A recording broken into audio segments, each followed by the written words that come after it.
Momen haru anggota Kopasgat TNI AU berpisah dengan keluarga berangkat tugas ke Kongo.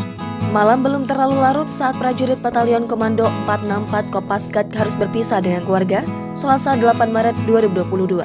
Prajurit Batalion Komando 464 Kopasgat akan diberangkatkan untuk bergabung dalam Satgas BGC TNI Konga 39D MONUSCO Kongo.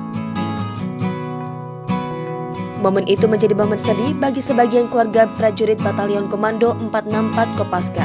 Markas Batalion Komando 464 Kopasgat menjadi saksi momen-momen sang istri, anak, kerabat larut dalam kesedihan.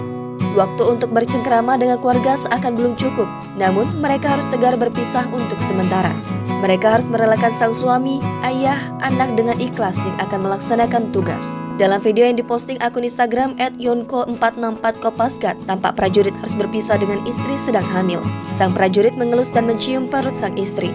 Ada juga prajurit yang harus berpisah dengan anaknya yang masih bayi.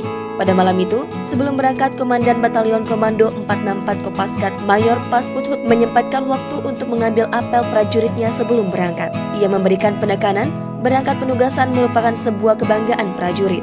Ia minta seluruh prajurit yang akan berangkat dinas ke luar negeri ini agar tetap meningkatkan kedisiplinan dan melaksanakan tugas sesuai prosedur, tetap melaksanakan protokol kesehatan yang berlaku. Prajurit diharapkan bisa menjadikan penugasan ini sebagai bekal dan kebanggaan serta pengalaman yang berharga. Jangan lupa subscribe, share, komen, dan like ya!